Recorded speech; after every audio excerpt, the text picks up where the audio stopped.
O Ministério da Educação, o MEC, sacramentou em forma de portaria a resolução do Conselho Nacional de Educação, determinando a data de 31 de março como limite para as crianças que completam 4 e 6 anos de idade entrarem nos ensinos infantil e fundamental, respectivamente. O país tem a questão uniformizada, mas o corte etário continua causando confusão aí entre as famílias e escola. Então, quem vai nos explicar como isso vai funcionar na prática é a professora da Universidade Federal de Minas Gerais, a Lívia Fraga Vieira, que está aqui com a gente. Lívia, bom dia. Bom dia. Como vai? Tudo bem com a senhora? Tudo certinho? Tudo bem. Tudo em dia com carnê? Com carnê, sim. Porque o Silvio Santos já diria, né? O nosso mestre aí, o Silvio Santos, já dizia que quem não tivesse em dia com carnê, quem ganharia era a carta. Aí ia dar problema, né? Lívia, a gente tem essa ideia aí sobre a questão da ida, da inserção, né? Da entrada aí das crianças para o ensino fundamental e infantil, com essa divisão das datas. Isso é muito importante até para uma questão, pensando muito na questão emocional das próprias crianças nessas viradas de ano, né? Essa é uma questão que tem sido polêmica há mais de 10 anos. Esperávamos que ela já estivesse sendo resolvida, mas nós vemos que não é fácil resolver. Ela está sempre voltando. Eu espero que agora, que agora com a resolução do Conselho Nacional de Educação, depois do pronunciamento do Supremo Tribunal Federal, se manifestando sobre a legitimidade do Conselho Nacional de Educação normatizar sobre essa matéria.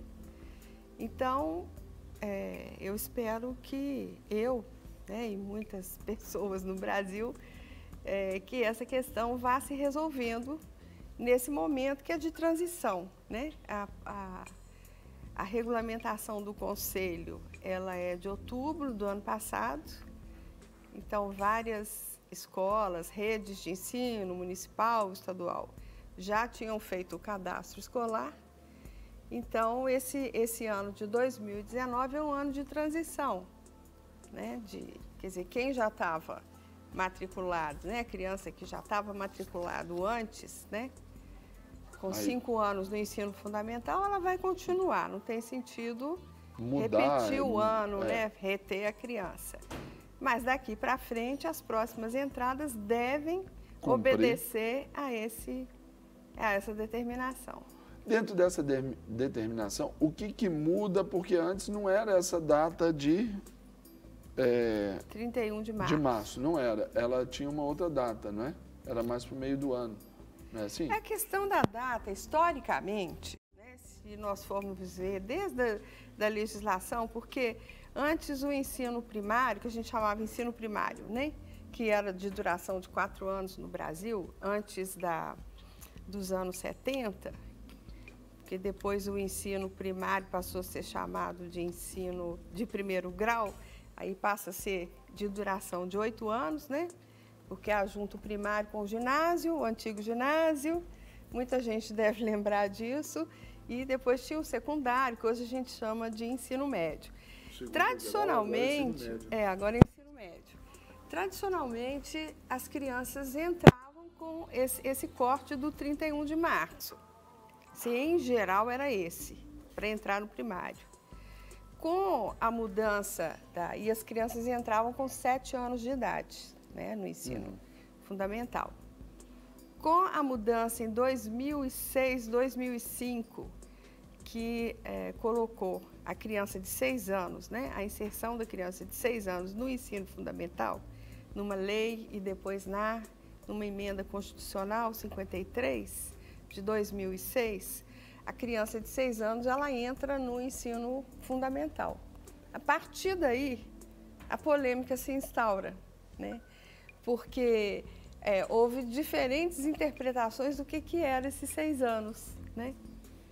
Que seria esse corte aí, né? De quando entrar, quando aí o que ficar, aconteceu? qual ano, Algumas começaram a haver liminares das famílias e junto ao Ministério Público, a juízes, que começaram uma interpretação do que é os 6 anos. Quando uma pessoa faz 6 anos, ela faz 6 anos.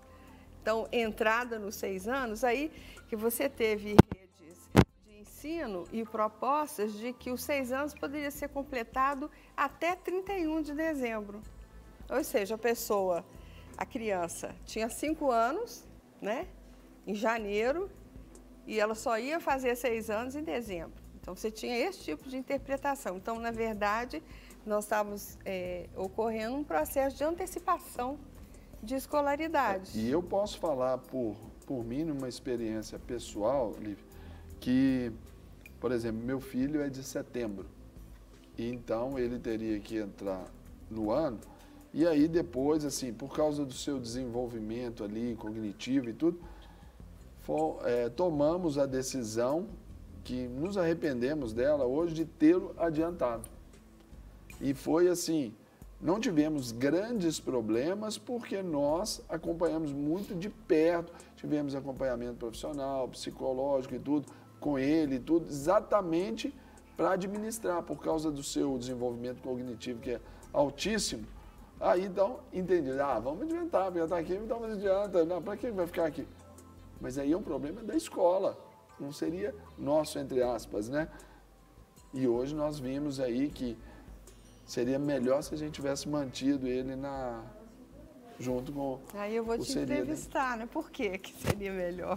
Por causa, aí já é do lado emocional da criança, de viver, daquela vivência, porque ele perdeu algumas coisas que era da idade, tendo adiantado um ano, onde ele, sendo setembro, ele estava com 6 anos, ele ia fazer 6 anos, já tinha menino na sala dele que estaria fazendo 8. E isso para o desenvolvimento, né? Ele é absurdo, é um prazo muito dilatado. Nessa faixa etária, a diferença de um ano é muito grande. Significa muita coisa, né? Significa muita coisa. Então, eu acho que é um ganho para as crianças, é uma conquista. É uma proteção para elas. É uma proteção para a infância, para o período da infância. Nós estamos vivendo hoje uma sociedade em que tudo tem que ser muito rápido, porque, sobretudo as famílias de classe média, né, são as que entraram com as liminares, né, são famílias com uma escolaridade maior, né, e, sobretudo, às vezes, em algumas redes, escolas particulares, que entraram com liminares. E os juízes, ao darem, né, o seu parecer sobre isso, temos o caso, por exemplo, de Pernambuco, que deram para o Brasil inteiro, para todas as crianças.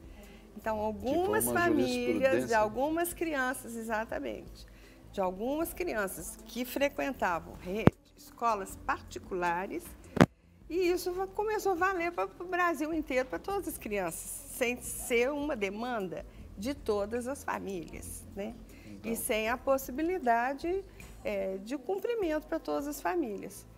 E hoje nós estamos num tempo também de muita competição, da meritocracia, né, de um processo cultural e social de muita exigência, por conta, por exemplo, nos sistemas de ensino, das avaliações, né, dos rankings.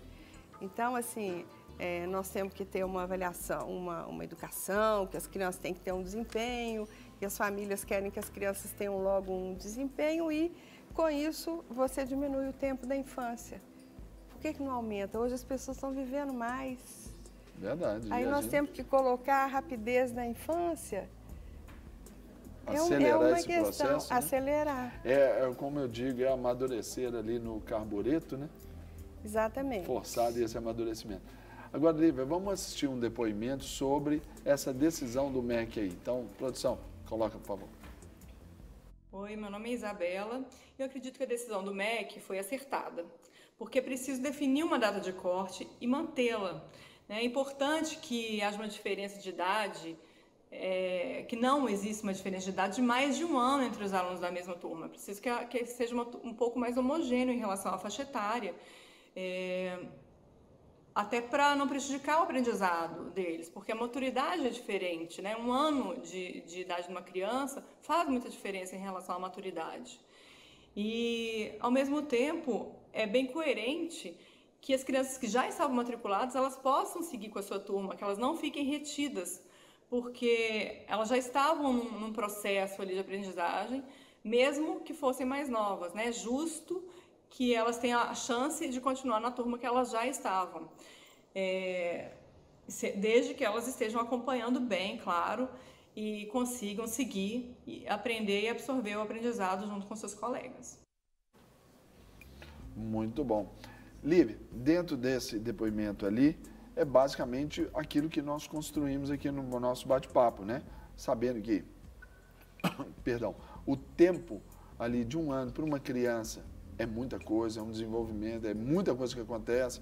E além do que também tem a questão de, se a gente vai reter uma criança, isso pode significar também para ela alguns prejuízos, não é isso? Então, para a gente dar rumos finais aqui à nossa boa prosa aqui, Lívia, vou pedir para que a senhora, nessa câmera aqui, fizesse suas considerações finais para o papai, para a mamãe, para o vovô e vovó que estão nos assistindo lá agora. Não, eu quero, sobretudo, passar uma mensagem de tranquilidade para as famílias. Como a mãe, né, que acabou de dar o depoimento, a Isabela, isso é uma conquista para a infância, na medida em que nós estabelecemos um padrão nacional de entrada da criança. Então, todas as crianças vão ter a sua faixa etária, o seu direito garantido de acesso ao ensino fundamental e, ao mesmo tempo, garantindo o seu tempo na educação infantil, que tem uma outra proposta pedagógica, diferente do ensino fundamental, que é organizada em disciplinas. A proposta, as diretrizes curriculares, a Base Nacional Curricular da Educação Infantil, ela prevê experiências interativas, ela prevê um tempo de brincar, que é fundamental na constituição da infância, na constituição do sujeito humano, né? As crianças têm que ter esse direito do brincar. E nós temos que acabar também com aquela ideia de, por que vai só brincar? Não é só brincar. Brincar é absolutamente fundamental. É claro que tem outras dimensões da experiência infantil pedagógica que são importantes. A importância da criança ter o contato com os livros, as histórias, né?